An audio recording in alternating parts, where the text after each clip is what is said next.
Let's go outside and say it to me in public where you do not have the parliamentary privilege that you have in this room. It's non-stop here in Canada. Welcome back to Moose on Loose. My name's David. Today we've got a steelworker absolutely ripping Justin Trudeau to his face. This guy is a Canadian hero. We've also got an update here from Vassy Kapelos. We've also got a political panel on CTV where they discuss Pierre Poilievre's move to call out Jagmeet and whether he'll oppose his support for Trudeau or not. So let's jump into this. So first up, let's start with some polling numbers here. What is this? We've got new poll shows Pierre winning every seat in Atlantic Canada. All of them. Good start. I haven't seen a higher level of poverty in Nova Scotia since Trudeau became Prime Minister. Seeing the tent encampments for myself in Halifax was terrible. Canadians shouldn't have to live like this, so that's why you're seeing this. Next up, we got a clip here from CTV of Vassy Kapelos. They asked her why Poilievre is calling out Jagmeet Singh to pull out his support of Justin Trudeau. So who could an early election benefit besides Pierre Poilievre? For that, let's bring in our chief political correspondent, Vassy Kapelos. Vassy, what's your take on this, and what are the conversations around the timing? Well, from a purely political perspective, Anne-Marie, I think there's hardly any chance that the NDP acquiesces to this and decides rather to go to an early election. There is simply no electoral imperative to do so. They have not benefited from the Liberals' dwindling fortunes in public opinion polls at all. And as it stands right now, if they were to go to the polls, they would likely lose seats, not even gain them. So there's not really the possibility of that happening, I would wager to say, anytime soon. As for why Pierre Poilievre is doing this now, from my conversations with people inside conservative circles and particularly around Pierre Poilievre, they have been instructed to act as though they are 20 points behind, not 20 points ahead. Not let things go. Make sure you are out there opposing stuff all the time. So I think this is part and parcel of that. The one sort of caveat I would add to that is keep paying close attention to not just what Poilievre says, but what he doesn't say. He's not really answering. There were only a few questions, less than a handful. Didn't give a lot of specific answers, in particular to the questions that Liberals and NDP have been posing, which are, what are you going to roll back? If you're going to spend less money, what are you going to spend less on? Which big programs that they support are you going to roll back? He didn't say exactly what he would do. He characterized those as hypothetical questions. I expect those questions will continue coming over the near future. Anne-Marie? Yeah, they certainly will. Thank you, Vassy. Poilievre's a smart man. He knows to keep the foot on the gas and not to just get complacent. This happens the same in any aspect, whether it's weight loss or whatever. Say if you lose a bunch of weight and then you get complacent and you start gaining weight again. It's the same thing in politics. You got to put the foot on the gas. We're still a year out, year and a bit. And I'm not going to say things can shift back because Justin Trudeau is terrible. He's just a terrible person. But they got to make sure to just keep reminding people about everything Trudeau's done. I mean, that's what I'm doing here. I got clips. I've got one coming up here just to do that, just to remind people who Justin Trudeau is. And let's jump to one of those right now. So this one posted by Vesper. This is Justin Trudeau. I can't even say the words. You have to read it on screen here. Once a narcissist, always a narcissist. Okay, it's after this. So I believe this is a charity event on November 17, 2011. So this is before he was in power, but still. So you can read down there what this is. You can guess what he's doing here. It's a charity event. $100 even this right now. 600. Trust me. I think they take to see quite enough for that.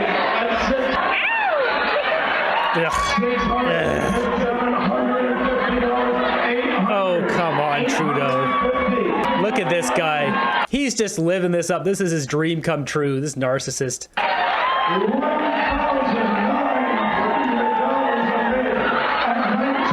All these women hooting and hollering. This guy's never been to the gym in a day in his life. Come on, this guy is not even muscular.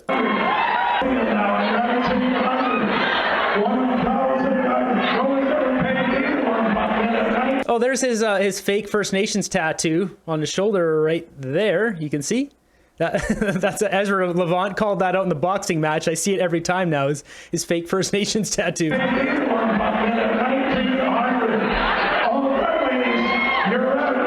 This is gross. Look at this guy. Oh, ladies love me, ladies. Oh. So this is who we have as the Prime Minister right now. Am I the only female who thinks this little boy's ugly?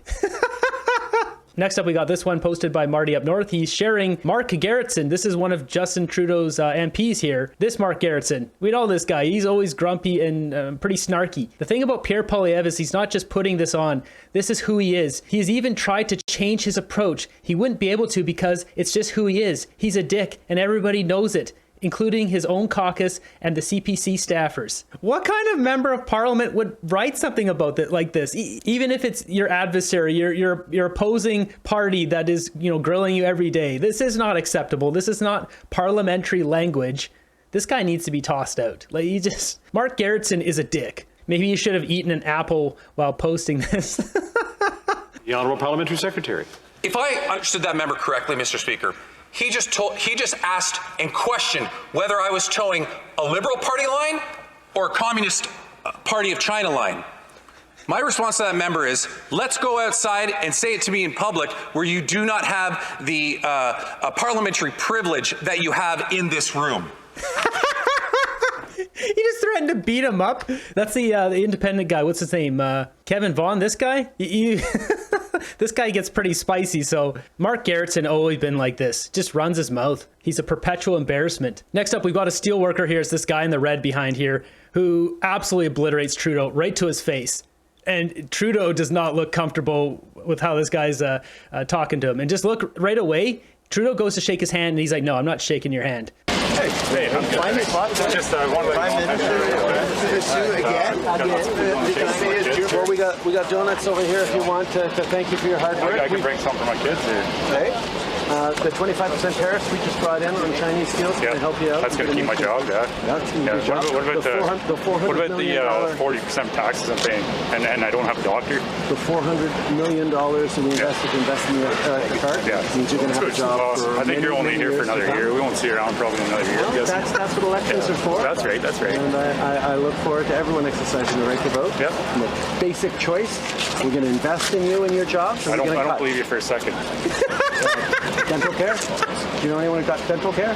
Yeah, I pay for it myself. Okay. We're like 3 years behind. You have a job and coverage? Yeah, but we four got people seniors. in my family. We've got Every seniors. time we go for a dental visit, it's costing me about $50 in my pocket per person. Okay. Why? I have a good job. You're not really doing anything for us, Justin. Well, actually, we just invested so 500,000 people haven't been to the dentist. Got to go to the dentist over the past few months. Probably like my neighbor that doesn't go to work because she's lazy. Well, you know what? Doesn't go to work. She lives the same way Most if I do. Canadians try to stick up for each other, and that's what we're going to keep doing. Yeah. Good luck, and prepare you for Oh, next year. no, I'm good. Thank you. All right. Have a nice day. Have a good day, sir. Right, the other guys got the donuts. Excellent. Trudeau's really quick to just deflect the situation and talk about donuts. Oh, let's go get some donuts, guys. I like the jelly-filled ones. Oh, this guy is a hero. Somebody buy that guy a drink. The best line in here is when he says, I don't believe you. Invest in you and your job. I don't believe you for a second. Dental care?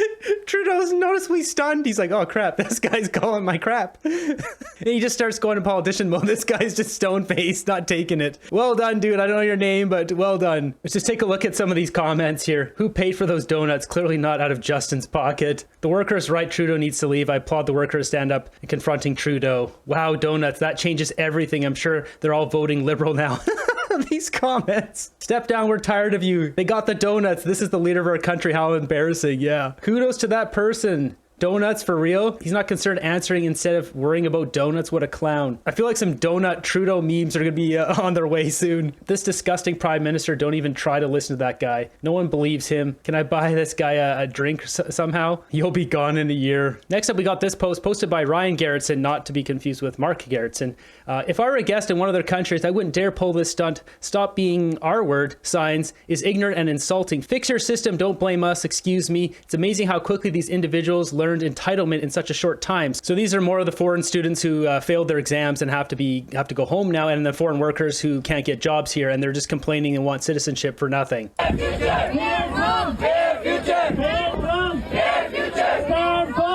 I'm gonna mute that, but you can see every worker matters, yada yada yada. Like, stop R-word? Really? There's nothing R-word about this situation. You guys came here on a temporary basis.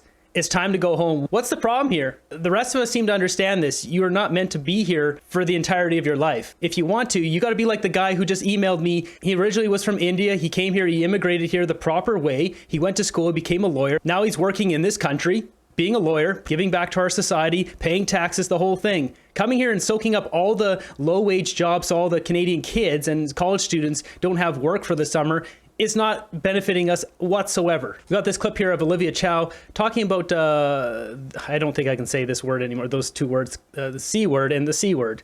The CC, we'll call it the CC, because of flooding, and every dollar government invests into CC will return $13 to $15. That storm flooded many areas in Toronto in mid-July. It was a stark reminder of the need to invest in stormwater infrastructure and mitigate the impacts of climate change. The fact is, when it rains, the water needs somewhere to go, right? We know that. So sewage treatment, pipes, tunnels, all those things, important. Climate change will make flooding more frequent and challenging. We have to act now to mitigate the impact of stormwater. Every dollar invested in adapting and preparing for climate-related disasters can return as much as $13 to $15 in benefits. You can't get this kind of return in anywhere. She's so smug about this at the end, smiling about it. It's like, yo, nobody's buying this crap. And honestly, anytime I look at Olivia Chow now, I just see her in these like weird costumes, like dancing in the streets. I can't take this woman serious. Just looking at her, Calgary's mayor is dumber. Builds on floodplains, city floods, blames CC. Yeah, no kidding. Next up, we got this. That's it.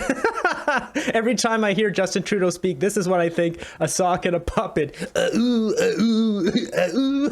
We got quite the interesting story here. I'm not going to play this footage because it always gets me in the doghouse here whenever I play footage with these people. But basically, we have an air show here. These people showed up to block the air show. Guys, it's time to go home. We don't like you doing this in our streets. This is not friendly. Your chants are not friendly. Everything you're doing is against the law, yet our cops are not doing anything. It's time to go home. Here's another angle. Once again, I'm not going to play this footage, but it's just a bunch of people blockading at an air show. If you want to check this out, I'll reshare this right here on my X. These same people, I'm not going to play this as well, they are now ripping up sod.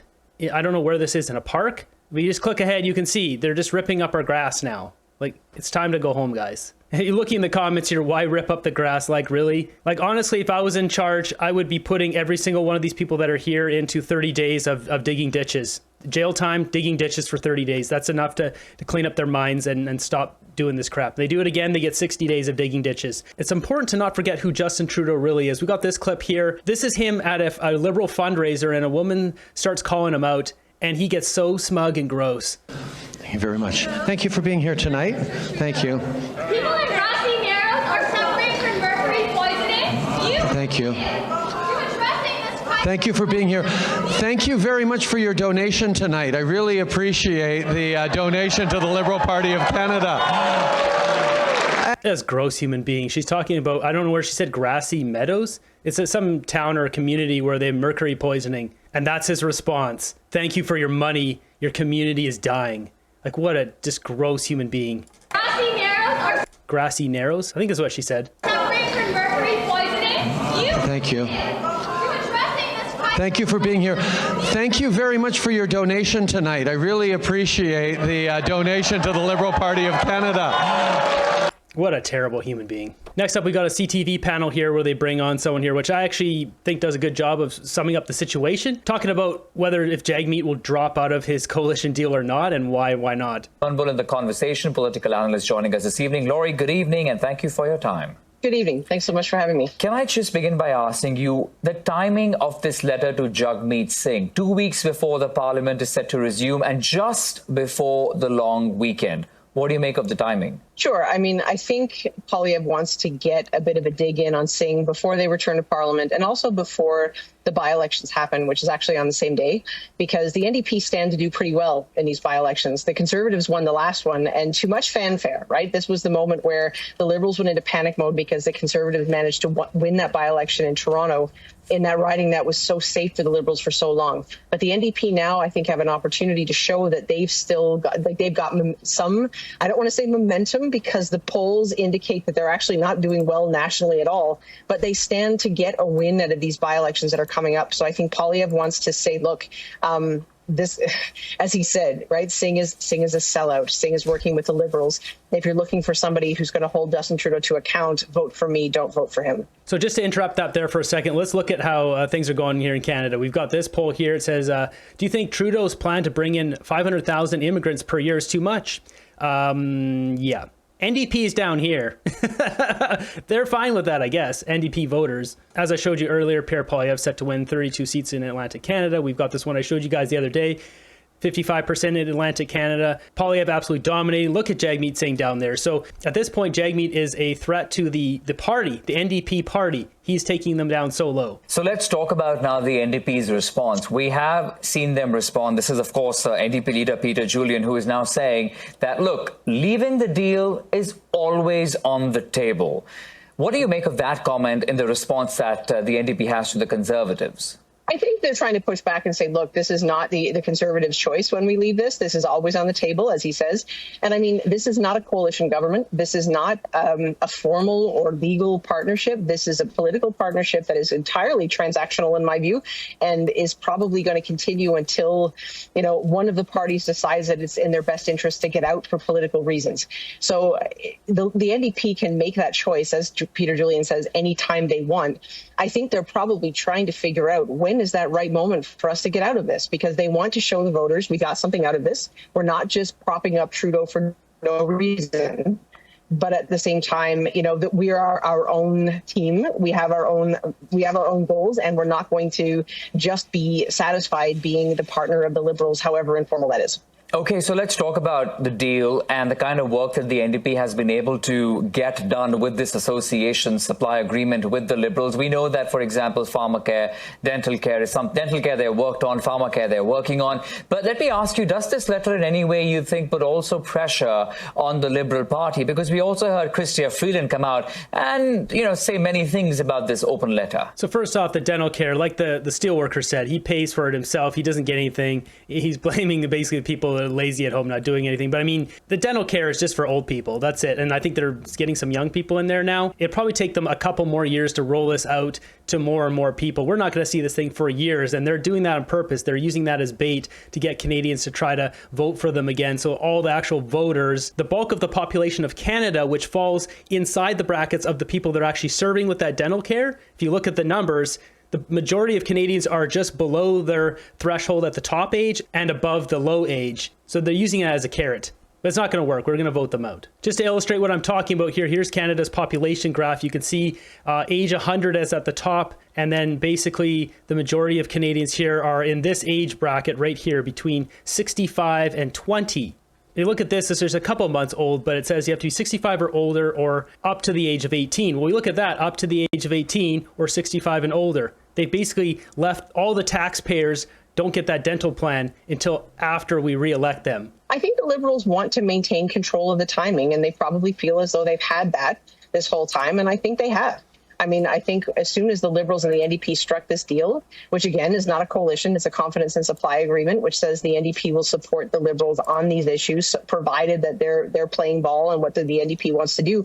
It seems to be the Liberals have called the tune this whole time. And I think Freeland wants to continue to do that, and I completely understand why. But from the NDP's perspective, they want to say, no, like we're deciding too. And there's going to be like this thing was always going to lead to some kind of a breakup moment. And again, the NDP wants to show they got something from it, but they don't want people to think that this is all they've got to offer as being some kind of silent partner or some kind of partner of the Liberals. That's truly it. The Jagmeet is trying to say, like, well, look, I'm helping to do this. I got the insulin. I got this. That's his whole thing, is try to use that as leverage to then leapfrog himself to be a prime minister. Yeah, right. Never in this country. Let's check with you about the kind of advantage that the Conservatives hold right now over the Liberals where polling is concerned. Oh, sure. I mean, they've now sustained quite a significant lead in all regions of the country for a period of time. And so there's this kind of sense that this is going to happen. There's going to be, there's a palpable sense that there will be a change in government whenever the election happens. And so I think in some ways, this messaging from Poilievre is trying to capitalize on that. He's pushing on saying, why are you continuing to support these people if you don't agree with what they're doing, knowing the whole time that what's on the horizon is likely to be a change in government unless all the polls are wrong, which most people probably don't think is the case. All right, we leave it at that. The polls are not wrong. Singh is done. All right, jumping over my group here. Let's see what memes we've got. The day Trudeau was elected, 9 years later.